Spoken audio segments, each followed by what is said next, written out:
America's Web Radio on the AmericasBroadcastNetwork.com. Thank you for listening. Good morning, David. Good morning, Brett. Good morning, Azi. All right, we're going to for the next few days. I want to see next few series. I want to give a topic. The topic is life and death. I think everybody is going to be getting involved, and because we all have life, and in the different ways, and everybody has a different opinion of life. What is life, and what is death, and so let's explore together. And life, what is contained in life? What is the essence of life? What propels the life? What is really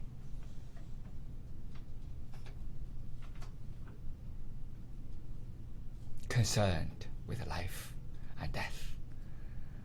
And where we come from? Where did we come from? Where we are from? And where we're going? And what we are doing here on this planet. So there are a lot of things to explore, and I think it's a topic that you can talk forever.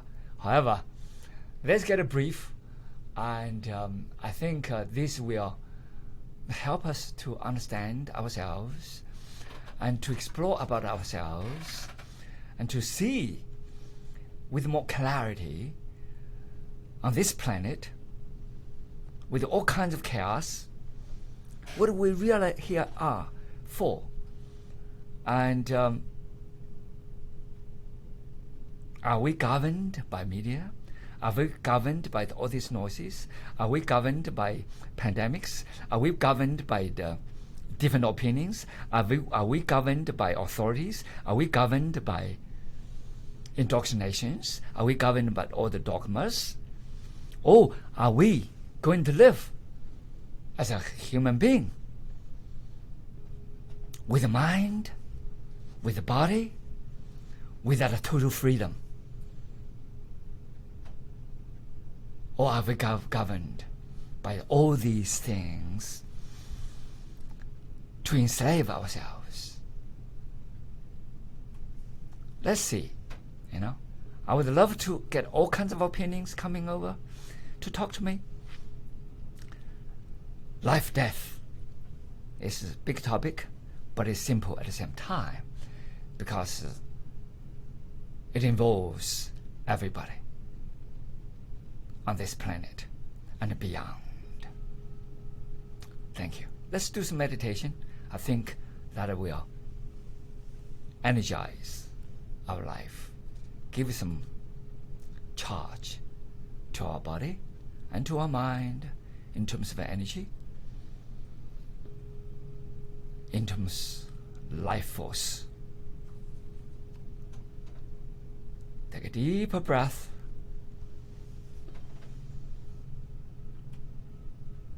Slowly breathe out.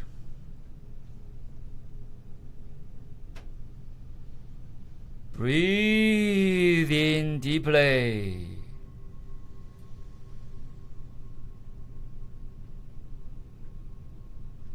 Breathe out.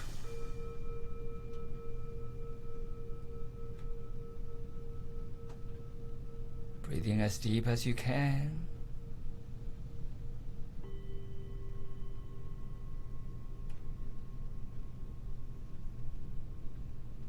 Breathe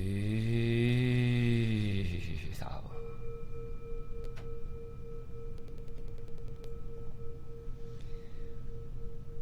Fill up your lower abdomen. Breathe in.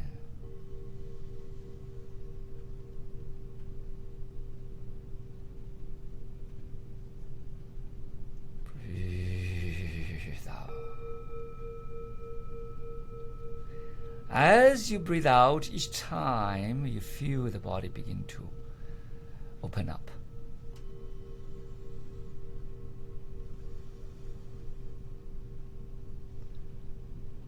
Let's breathe in full.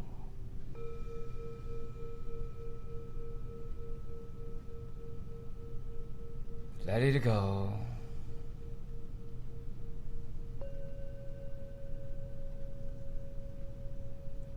Again, breathe in full.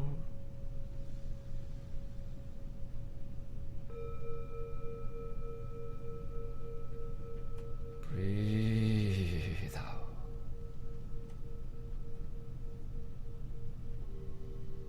Make sure your tongue is connected with the upper heart palate. And deeply breathe into your lower abdomen, penetrate into your spinal cord.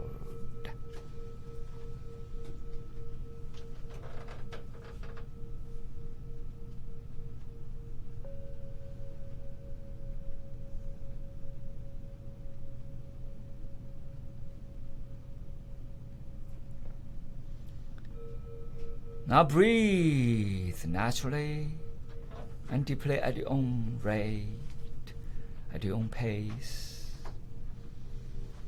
Listen to your breath, observe your breath along your body, your emotions, your feelings, your mind-body interaction and communication.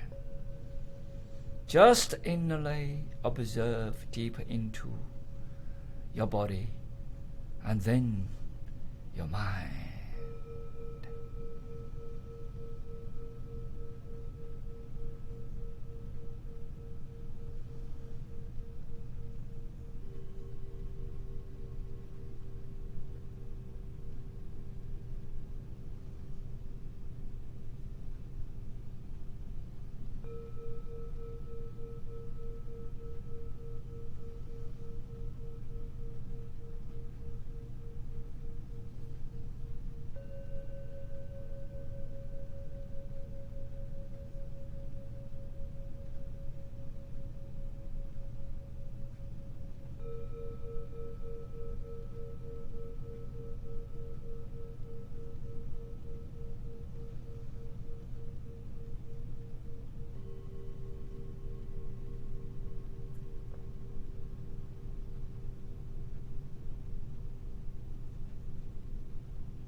Let's go a bit deeper and deeper into mind.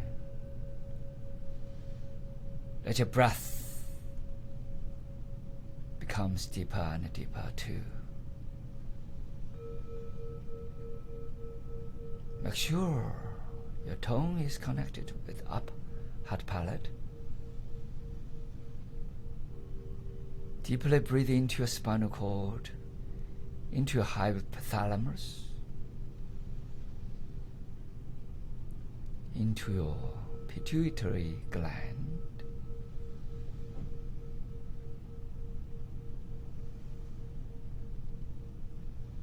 You feel you breathe in so deep, so penetrating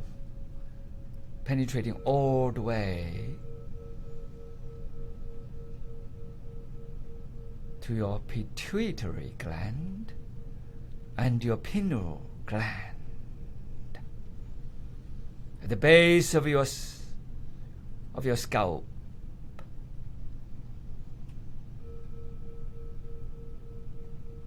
Deeply.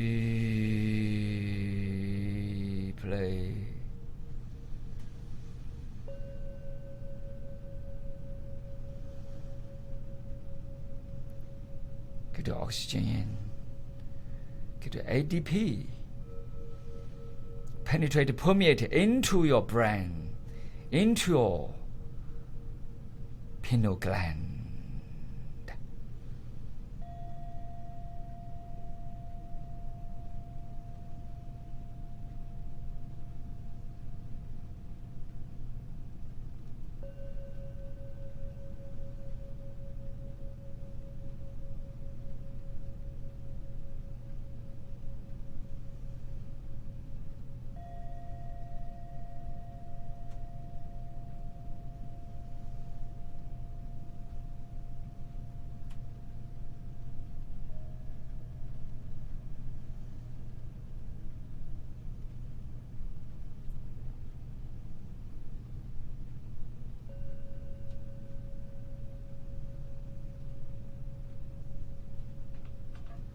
While you're doing the breathing, your mind, your deep state of mind,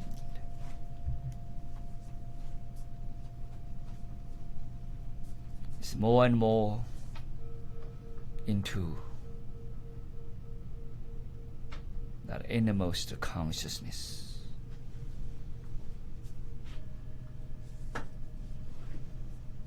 And your observation penetrated deeper and deeper into the inner state of mind. And the body becomes more and more relaxed.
Breathe deeply into your lower abdomen.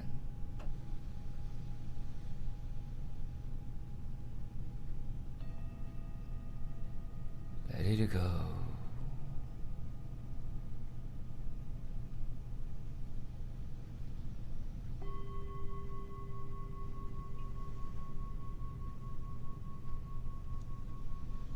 Now breathe in, raise your hands up to each side.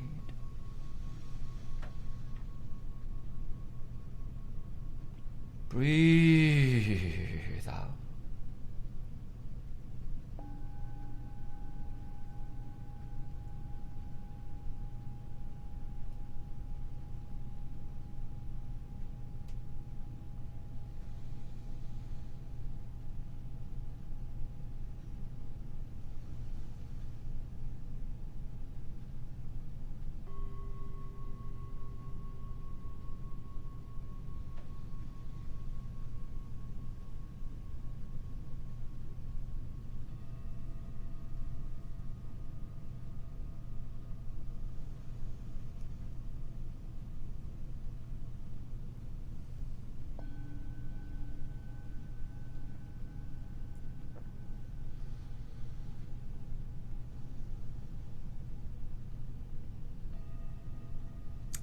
Okay, now I see we talk about life and death.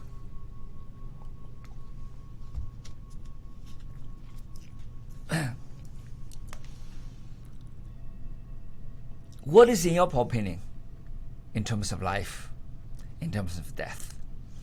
General opinion, I want to see Azi. Just give me for a few words. What do you see? Okay.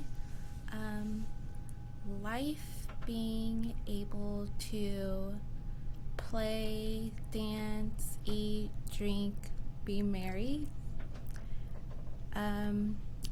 Death, on another hand, is being able to rejoice the time that was given. So right now you talk about the time, you talk about the expression, you talk about the visible expression, the emotional expression, the energy expression, the body expression. And so right now, and then you talk about the time. So each person probably can give different definition of life and death in different terms. If we want to live on this world, the number one thing I think people as a human being, everybody,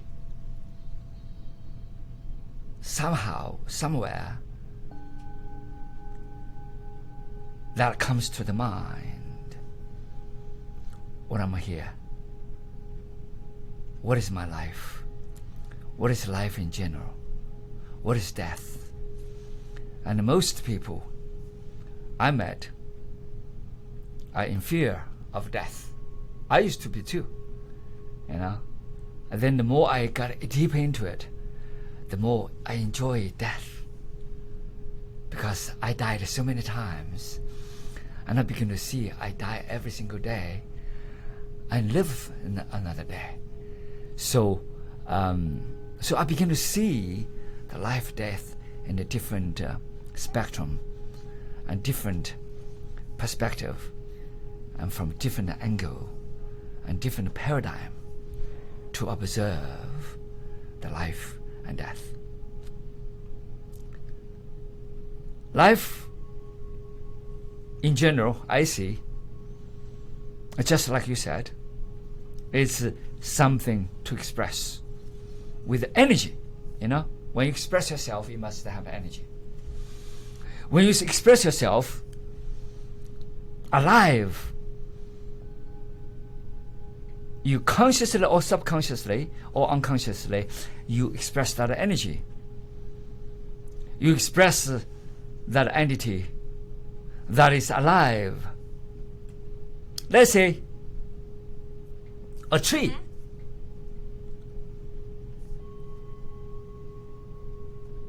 A tree expresses the life to be green, sometimes to be withered and green again.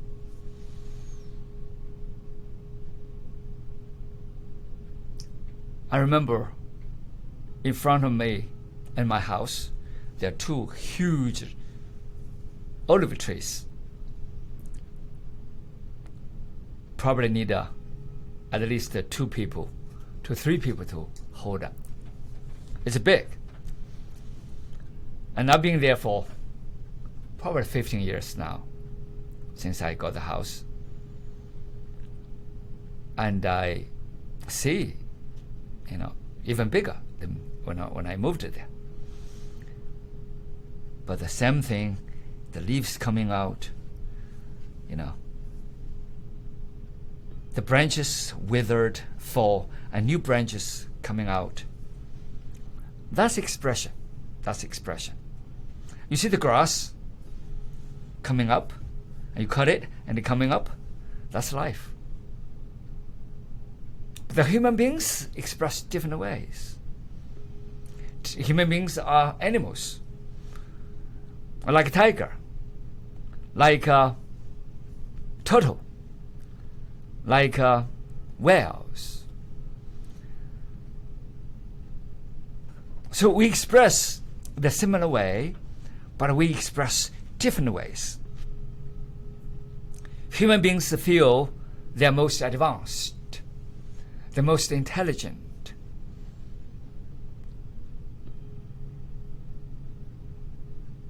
Is that true? I don't know. Let's see, compared to a turtle, for example. Turtle moves very far, very slow. You know, looks like very slow. Usually, when the turtle gets sick, does the turtle go to hospital to ask somebody for help? I know, I'm sick, you help me so I can get well. Does any turtle, does a turtle do that? You tell me, does a turtle do that? How is a turtle capable of healing itself? Yeah, does a turtle do that? You tell me. Does a turtle do that? Turtle say, I need to go to hospital. I need to see a doctor. Because I get sick. Does a turtle do that? How long you tell me a turtle live? Oh, a very long time. Very, very long time. People say, oh, his life like a turtle. Yeah. I remember one of my friends had a turtle, was from a grandma. It's an old turtle from the grandma, and then this is the granddaughter kept the turtle. The grandmother, when the grandma had the turtle was already very big turtle. And this is granddaughter still kept the same turtle. The turtle still vibrate. Has not seen a doctor since the grandmother was a kid. The turtle never seen a doctor. So how can the turtle live? Sometimes the turtle can feel low, down, but next day the turtle rise above and begin to get well again. How does that happen? Can human beings do that? Can human beings do that? You see a tiger, even a wolf. Do they, when they get not well or get low, do they go to see, okay, I need to see a psychiatrist? Does a tiger sometimes get a little bit depressed or get a little bit low and then, no food, and does a tiger go to see a doctor, to see a psychiatrist, or go see whatever, a healer? Does a tiger do that? No, doesn't. Human being used to be like the tiger. Human being used to be like the turtle. They do everything. When they fight, they need to fight. They fight or flight. They have the stress. They get express the stress. They get over with it, and then they begin to express themselves, and then they relax again. But today's different.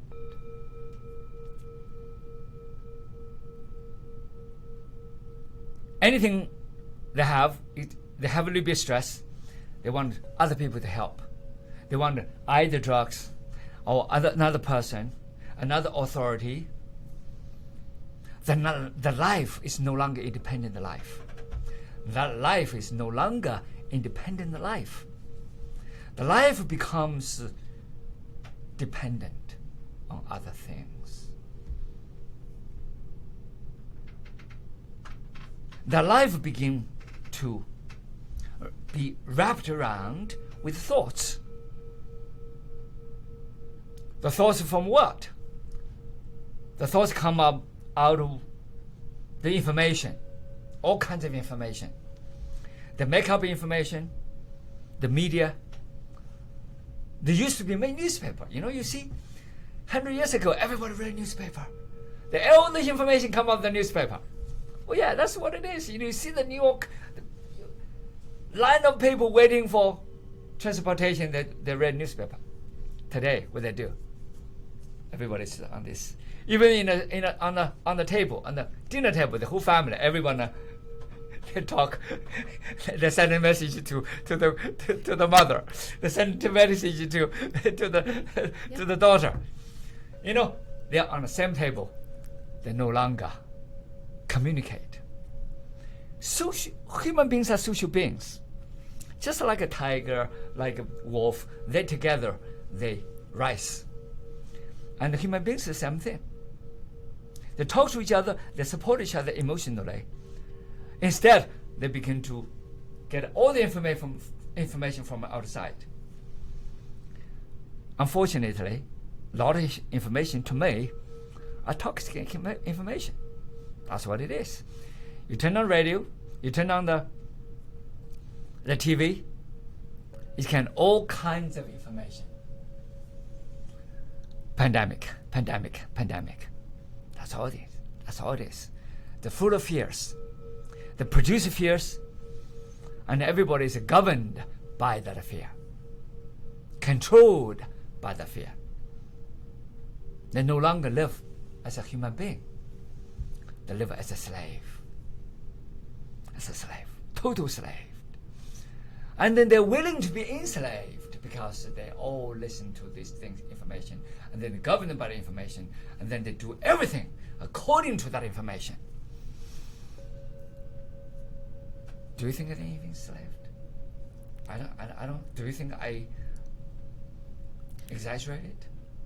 It's being able to fine-tune what you listen to, and maybe if you're looking up education to better yourself, but if you're looking too much into something negative, then you're just hurting yourself. It's all human beings. In the old days, okay, what I say is old days, 3,000 years ago, 4,000 years ago, the Taoists from China, for example, okay, they live in the mountains. They have no political agenda. They have no divisions. All they live is living in the mountain. They connect themselves with the universe. They connect themselves with the nature. It's about that relationship. That relationship close to nature, that relationship with the universe, that relationship with the cosmic consciousness. And they see things differently. This is thousands of years ago. There's no Republican, there's no Democrats, there's no Communist, there's no Labour Party.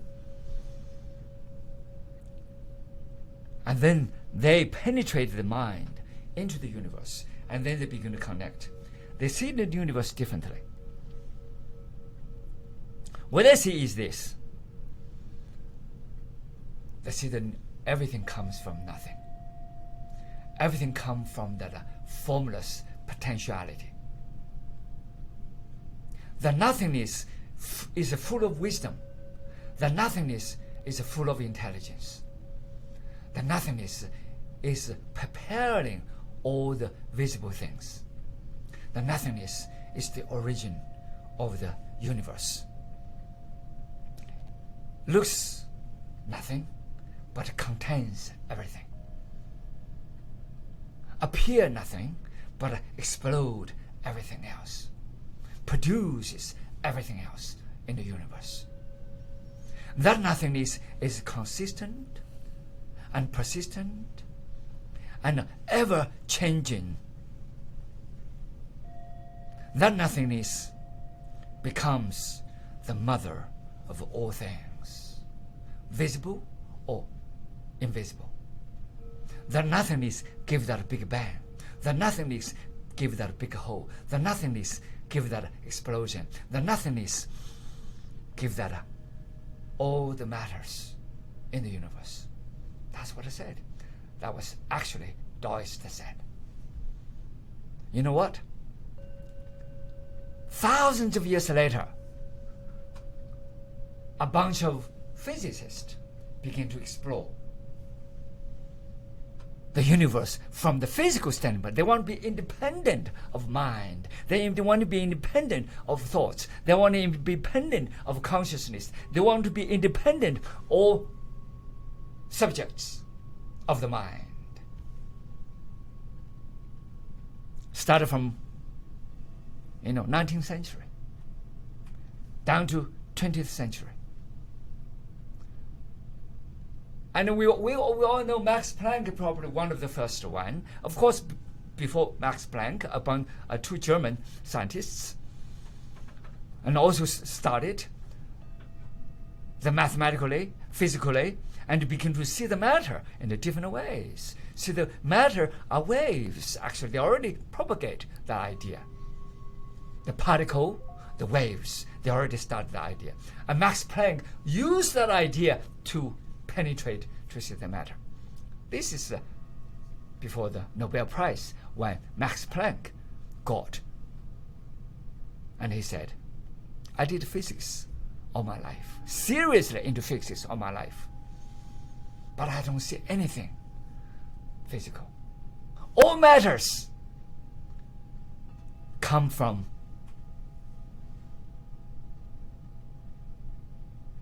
energy.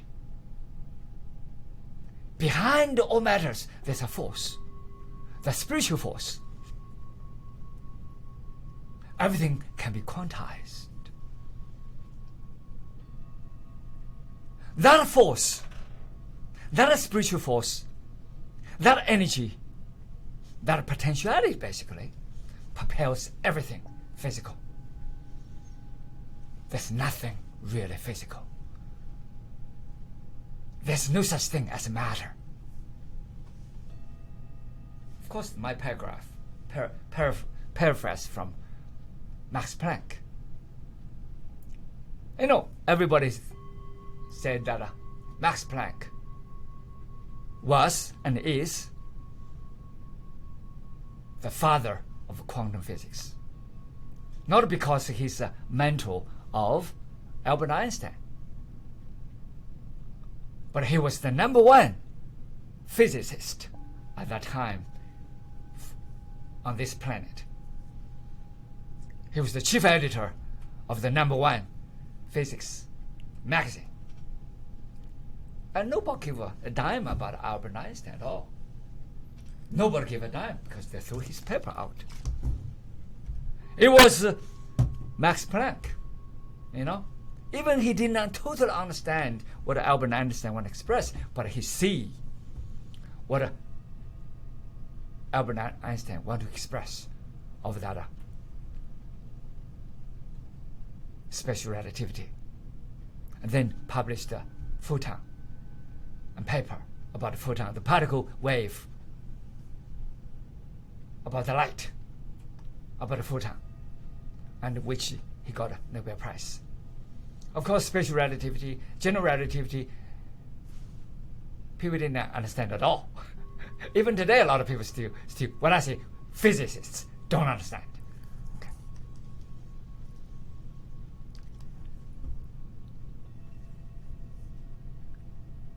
Yes, probably Einstein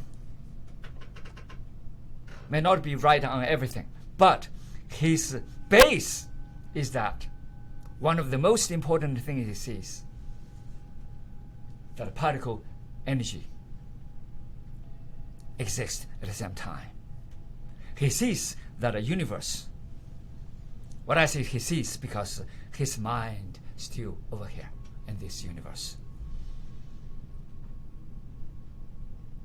Everything is connected. Everything is integrated. The universe, it has the wholeness.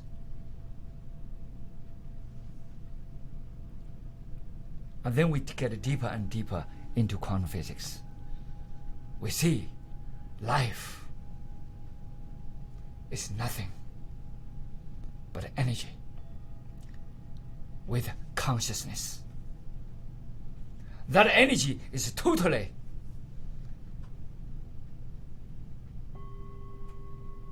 infiltrated, penetrated, permeated with the original consciousness.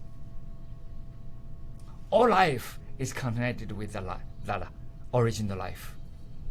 The original life is the before the Big Bang. After Big Bang, you can call quantum conscious field are made up. Or you can say that original consciousness, either from a quantum physics standpoint of view, or from the Taoist standpoint point of view, or from the science and metaphysics together that point of view, or the potentiality of life. Everything comes from that original projection. That is the origin of the life. And we can get in deeper and deeper. We know that from quantum physics, we did thousands, millions of experiments. We eliminated all the other possibilities. As one of our friends from Stanford University said, we eliminated everything. It's not just come up from nowhere. We eliminated any possibilities from all these 100 years scientific research, from quantum physics, anything we did. They're all not possible. The only possibility is that This world is holographic. This world is coming from that origin. That origin is the light. That origin is that, we can say, quantum field. Some people can give that label. Or we can say it's a quantum plane field. We can give that label. Or we can say, give the label, as I always say, is the nothingness. And my friend argued with me. And Mr. Dr. Stewart Hamorf, he and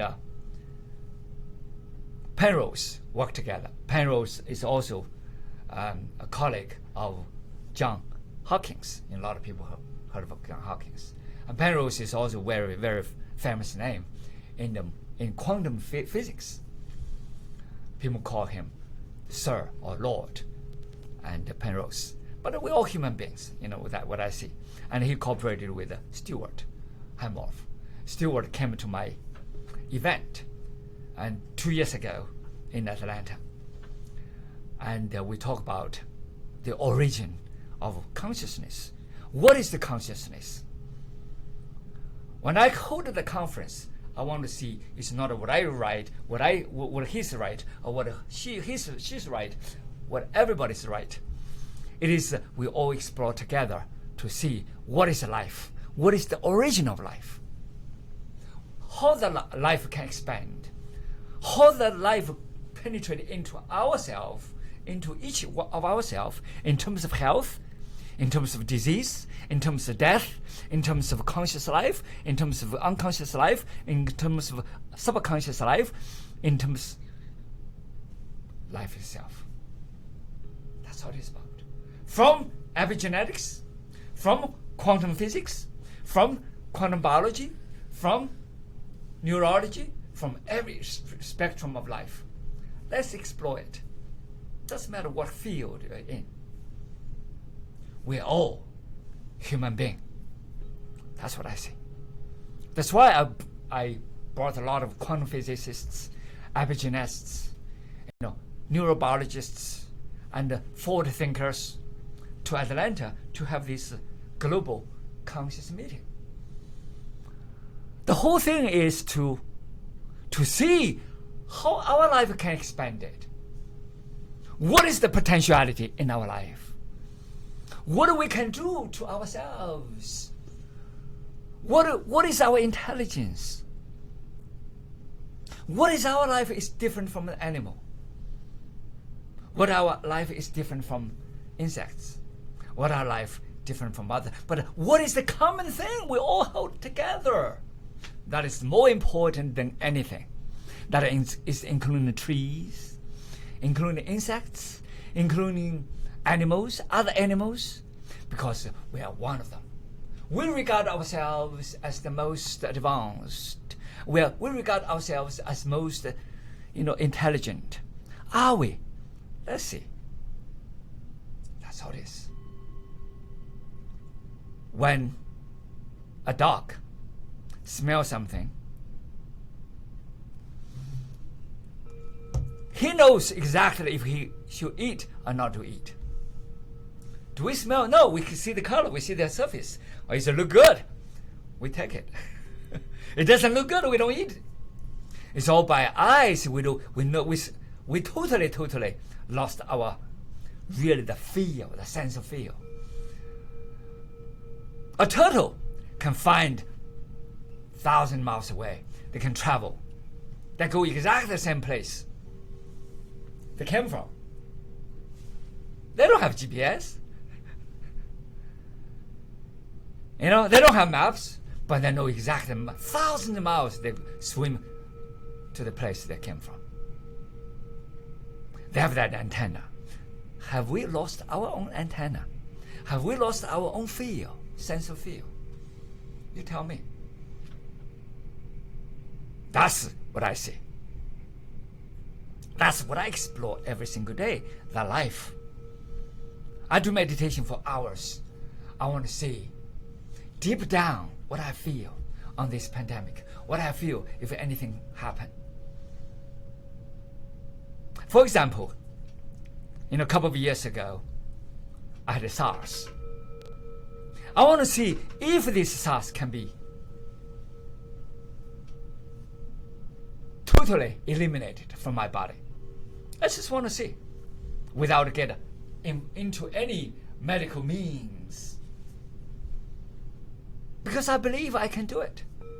So I said for 9 days, I told you, yes, there's a movement. I feel I'm dying. My body just totally could not handle it. And then I begin to get my mind involved.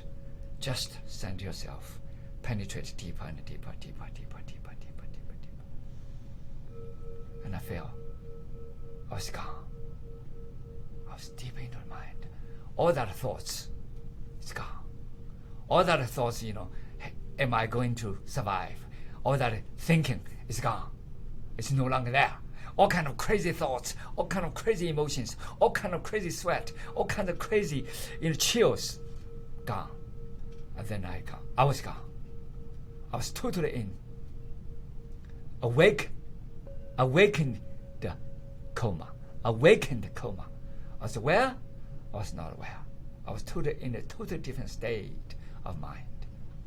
I was no longer in that chaos. I was no longer in any worries. I was no longer in any panic. I was no longer in any thoughts, per se. I was gone. But during that moment of time, I didn't know. I lost time. There was no time at all. Hours later, I realized I was gone for hours. But it was like no time at all. I didn't have time. I didn't have any time in my mind at all. Normally, you're out and you have time, but I didn't have time. I just thought, that was just not even a second, just gone. And then wake up, I didn't even know I was gone. And then later on, and then I begin to, wake up and to begin to do other things. And I realized my meditation was 16 hours.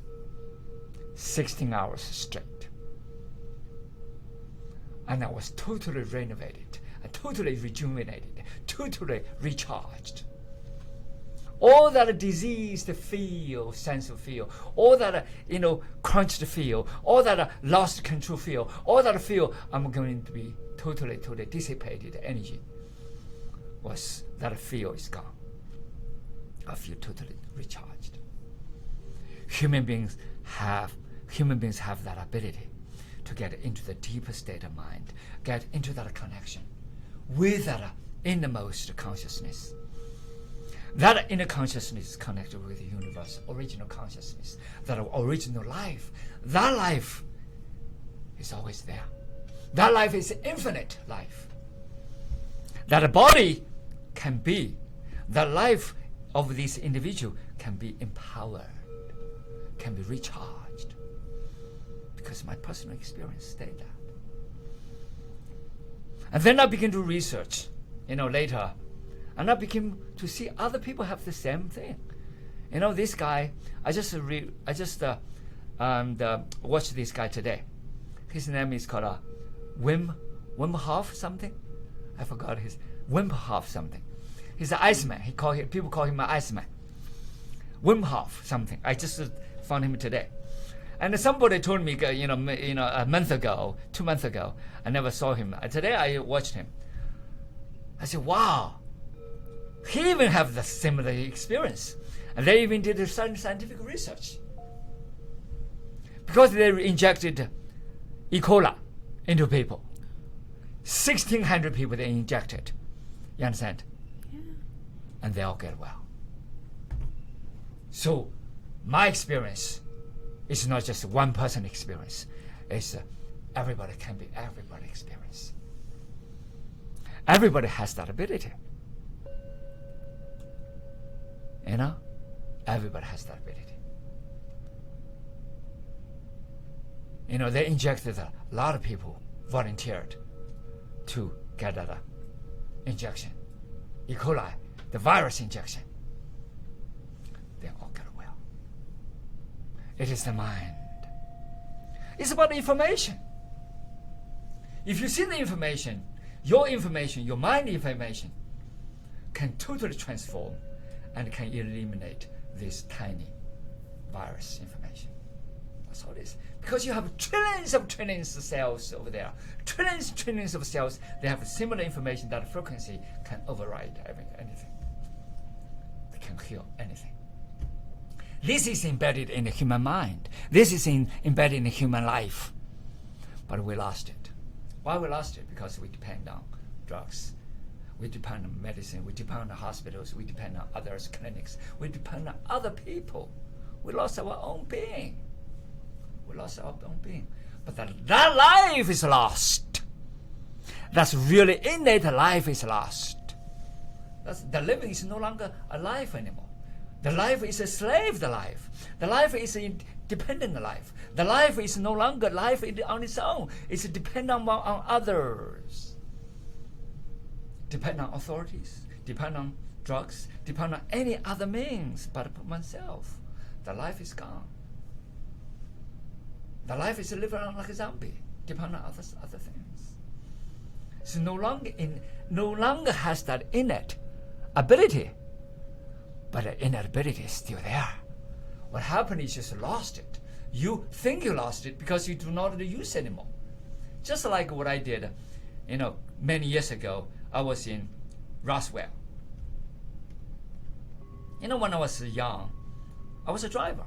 I was a truck driver. In China, truck driver, you have to repair at least 15 problems before you get a driver license. I was one of the very few got the driver license in my place, even though I was condemned as I was a child as a criminal, and I was born as a criminal, And I already told you guys, and I was born with a crime I never committed. That's just because political crime, So, but it doesn't matter. The leaders over there, because I'm willing to help everybody I can. So I helped a few people who had neck problems, back problems. They could not even sleep. They could not, do anything. They vomit to such a degree, and their life is totally miserable. They don't have life anymore. And then I was the one who helped them, and because I learned a little bit of tricks for here, a little bit here, they already have. But what I do is help them to readjust, realignment, and put them together, and then they live normally as a human being.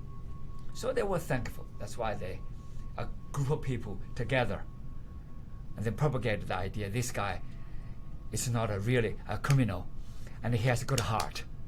That's whatever they want to put it. That's what that's how it happened politically, because they are politically right people. They're communist leaders, the communist, directors, the communist what, and then they begin to say, well, this kid, even though had a criminal background of his father, his grandmother, because the landlord is criminal, counter-revolutionary is criminal, but he still has a good heart with the communist. So we need to embrace him and then give him a license. Okay, that's how I got my license. And then I was really good with these cars, trucks. I was very good with it. I can repair anything. But 20 years later, I forgot it more. Because I learned very well. I got a license. I really have to solve the problem, because they extinguish everything. And then you have to find all these problems, repair them, make it work, and then you can get a license. They have 15 problems. They can tear this truck apart, and you have to repair it, and you can find it. And then I did. So that means I was pretty good. Change tires is nothing. That was the least problem you can do. But I was in Roswell, and then my car had a flat tire. The one thing I thought of it is call AAA. The first thing I thought of, I didn't even know I can do it anymore. I did not know I can do it. Change a tire. It was nothing. I just called AAA because I depend on AAA because I got a AAA. So I called AAA. The AAA told me they had problems because it's icy. it take about, normally it's 50 minutes they would come, 45 minutes they would come, but that day they had to wait. I was in the waiting line 2.5 hours. But my class had already started, it's going to be started already, half an hour or 50 minutes. I said, oh, wow, what am I going to do? I still didn't think I can change a tire. Isn't it dumb? So that's how human beings are. Eventually, a bunch of Asian people saw me over there. And then they respect Kung Fu people, Asian people, they say, oh, Kung Fu Bruce Lee, they just thought of Bruce Lee. Because I wear this kind of uniform. They say, hey, master, you want to, we can help you change the tire.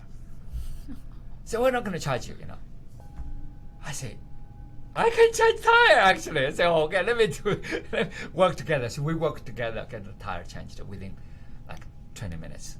And I was on the road. And then that struck me. Change the tire. I changed hundreds of tires in the past when I was younger. But I came to America and I began to get this AAA. And I forgot I can change tires. Same thing, You have the inability and you don't do it. And you totally forgot it. And breathing, simple breathing. A lot of people, I told you, I gave a group of people from Harvard, from Johns Hopkins, the doctors, 70-some doctors. They didn't know how to breathe. I say, you doctors don't know how to breathe. What kind of doctor are you?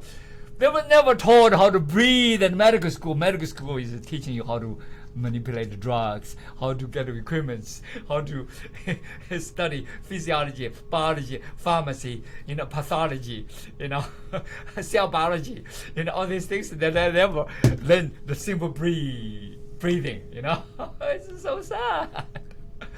Yeah, I got on them. That was 20-some years ago. Anyhow, we all just the simple breathing, and we don't know. The breathing can really instigate your immune system. The breathing can get your mental status in totally different realm. Get rid of that tremendous stress upon you. Change the information, change the biology, change everything. I call information biology. Because I did the testing, and I told people before, that was 1989. I did my research. Mind affect the body. The title is called 7 Weeks of Meditation, Anti-Aging, Efficiency on Physiology. Basically, how that meditation, breathing, mobile, and how that mind exercise can affect in physiology. I did my paper, I presented my paper at FASAP, and I mentioned it here before. What is FASAP? Do you know what is FASAP? Mm-hmm.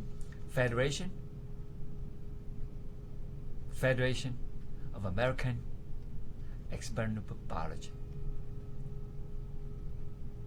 Yeah. F, Federation.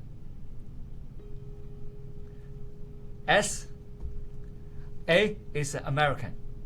S is a society. Federation of American Society in Experimental Biology. E, B, Biology, FASAP. Yeah. In Atlanta. I delivered my paper. People thought, you could see all these over 50,000 scientists, medical scientists, biologists, geneticists, pharmacologists, all they concentrate is what? On the money. Because if you don't have money, you cannot do research. Everything is focused on money. That's what it is. Where's the money? Where's the research? Drugs, yes, have money. Drugs has money, and they have the research. Medical equipment have money, have the research. That's what it is about. I was the only dumb one over there. Have nothing to do with money. I just did mind body. Mind can affect the physiology. Mind can be efficient to change biology. That's my topic. That was I studied 1988.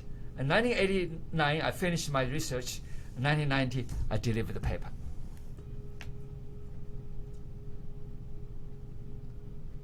And the people thought, everybody said, they didn't even give a clap. Some people come to asking me questions, a few young people, curious about this thing. Most people, don't give a dime about what I said. Mind affects physiology.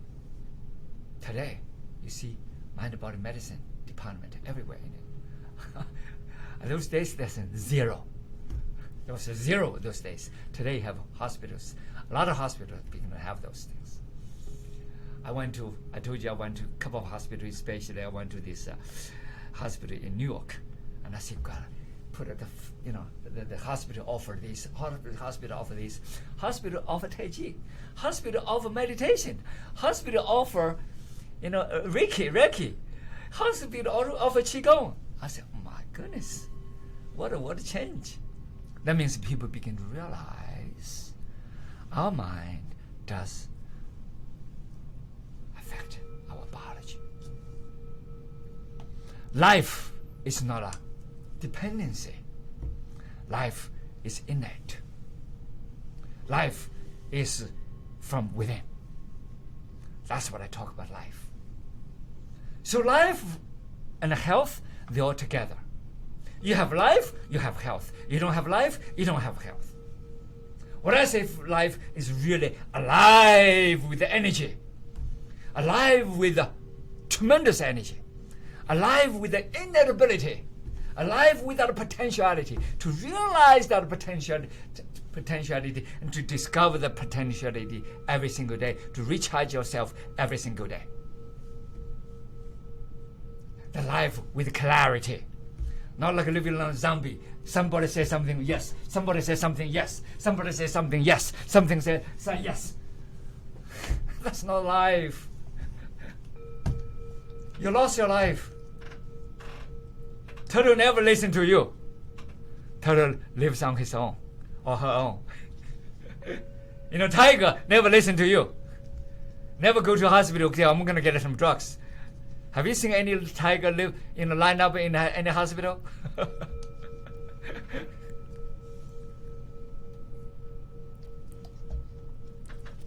When I say life is intrinsic life.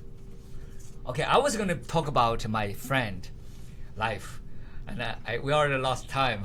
I thought I just started. So when I talk, I already forgot the time. So we have a lot of questions we didn't answer. We'll answer next time. All right. And we did have some questions, and one question is a lady who had a cervical, according to doctor, and she need to take care of all uterus circle, because they had cervical problem, and then they're cancers. They can be developed in full cancer. And then she has a sister who had leukemia, and I want to give some advice, but I will do next time. And actually, this is not disease. I do not believe disease. Remember what I said. I do not believe disease because I only believe health, and that's why I'm healthy. It's totally different frequency. I want to see next time. I'm going to get into that topic. Thank you. You're listening to America's Web Radio on the AmericasBroadcastNetwork.com. Thank you for listening. Whether cruising the strip in a 57 Chevy or taking the family on a vacation in a 71 Oldsmobile Vista Cruiser, you need to tune in to Classic Cars with Steve Ronaldo and Jim Weber every Saturday from 8 to 9 a.m. on AmericasWebRadio.com. If you live to serve and want to make an even bigger difference, consider joining the U.S. Army with training in fields like medical care, linguistics,